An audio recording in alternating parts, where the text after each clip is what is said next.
I just reckon if we'd have lost that game, that might have been Warnie done as well. I reckon he might have retired if we hadn't have won that game. Oh, beautifully bowled. That's a wonderful delivery from Shane Warne. We sat in the change rooms at Headingley, open slather, everyone around the walls, anyone that had anything to say about what we were doing, how we were training, how we were preparing, any individual problems that were amongst the group, everything had to be put on the table there and then. Full pitch, down the rifle, he should catch this, should he? No, he drops it! Paul, I don't think I'm going to speak to you again after doing that. Like, I think our friendship is over. I'm not talking to you again. That's it! South Africa outdone, didn't run. I cannot believe it. Australia go into the World Cup final. Our first game of that tournament was against Scotland, actually, and we were lucky to win that one. We played really poorly in that game. I think that was down in Worcester, something like that. We played poorly. New Zealand beat us in Cardiff. Pakistan beat us at Headingley, and we knew at that stage that we had to win. We had to win every game to progress, and it was like we just flicked a switch, and we did. As you say, in an ideal world, you want to be peaking at the back end of the tournament, but it's too late if you've lost your 3 games along the way. It doesn't matter what happens after that. So we had to change things and change things quickly. I remember sitting in the change rooms after that loss to Pakistan.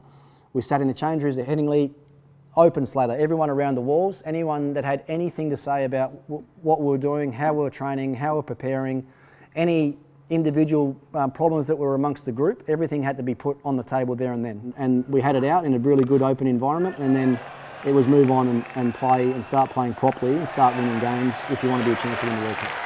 That's the end of proceedings. A wonderful shot there to finish the match. Australia have knocked off this Bangladesh total in 19.5 overs.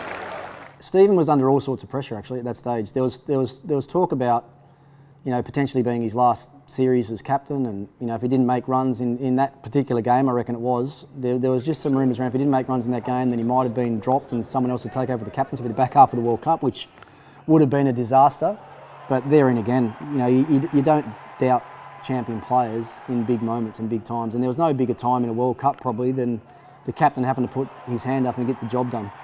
He got away with one, obviously. He hit to Herschel Gibbs at mid-wicket, but ended up making a magnificent 100. Well, that's it. That's a magnificent century.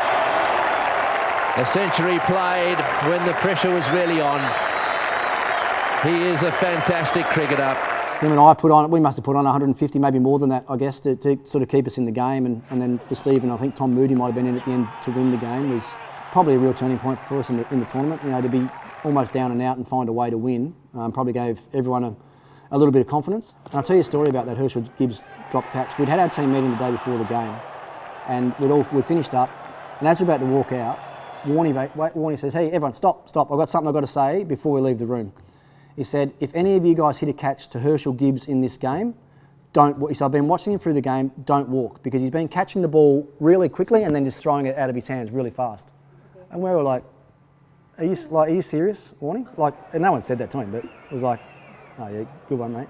And sure enough, it happened in the game. Stephen hit it straight to him, he caught it, absolute sitter, went to throw it up, and it slipped out of his hand, exactly the way that Warnie said it was going to happen. It was remarkable. Steve said something to him. I think this story might have got blown out of proportion a bit over the years, because I was standing at the other end, and I was pretty close to what he said, and as the story goes, he said, "Mate, you've just dropped the World Cup," but I don't think he said that. He said a few other things, but it's a good story anyway.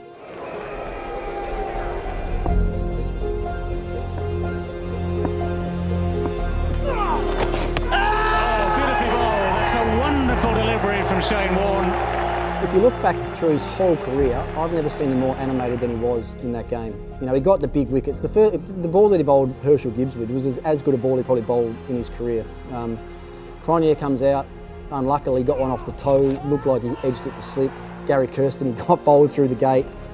But if you look at the way that he was reacting at the end of that, I sort of sensed it then, but having looked back at it over the years and watched replays of it, I just reckon if we'd have lost that game, that might have been Warnie done as well. I reckon he might have retired if we hadn't have won that game. That was the feeling that I sort of got. And if you look at his reactions, you could just see that he was more motivated than ever. And that might have been because it was a World Cup semi-final, I don't know. But once again, the big moments, the big players stand up. We had batted poorly to get to the total we got.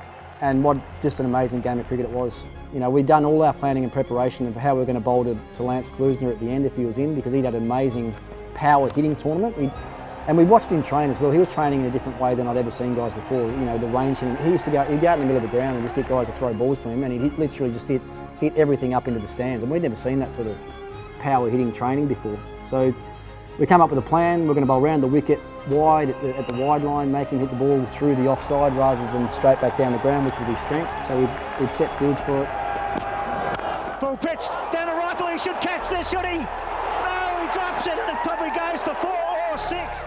Paul Rifle dropped Lance Cruiser at long on off McGrath's bowling. Not only, it was a sitter, straightforward catch, not only dropped him, but he actually parried it over the rope for 6.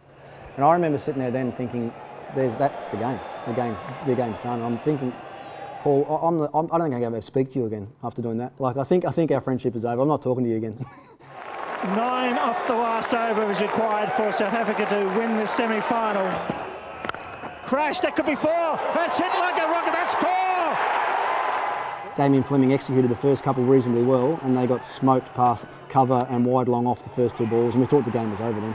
And then, you know, the pressure in big events obviously got to Alan Donald and Klusner then. You know, needed that 1 run to win and progress to a World Cup final. And they didn't only get it wrong once when they got out. They actually got missed run at the ball before. Darren Lehman missed the stumps from about 2 metres away the ball before. Donald was backing up, and that would have been a tie. Can you believe that? I cannot believe it.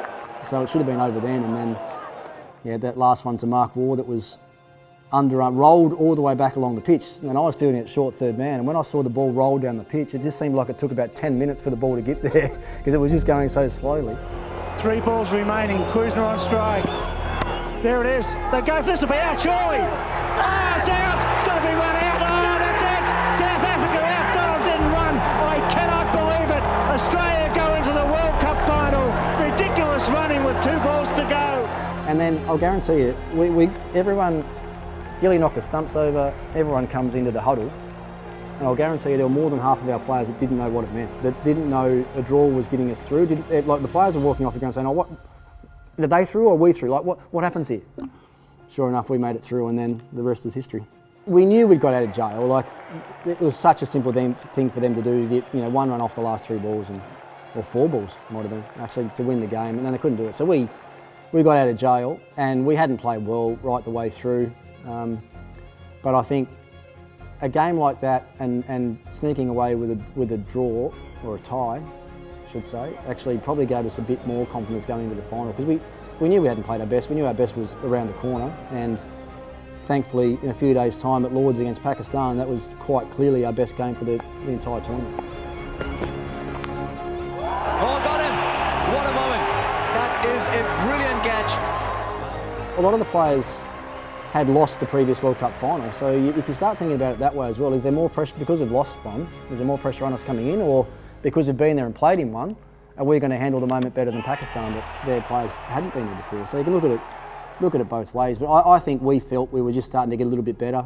We knew that if we started well against Pakistan, you know, some of their frailties and unpredictabilities could come out, and that's the way it was. We started really well. The bowlers bowled incredibly well. McGrath started well. Flem started well. You know, Warney did it again in the final. He's given him. And there it was again. Warren has 3. It just felt like the moment was there for this great team to capitalise on and make the most of, and we did. So the ground cleared now, and that's it. Australia are the World Cup champions of 1999, and well might they celebrate on the balcony here at famous Lords.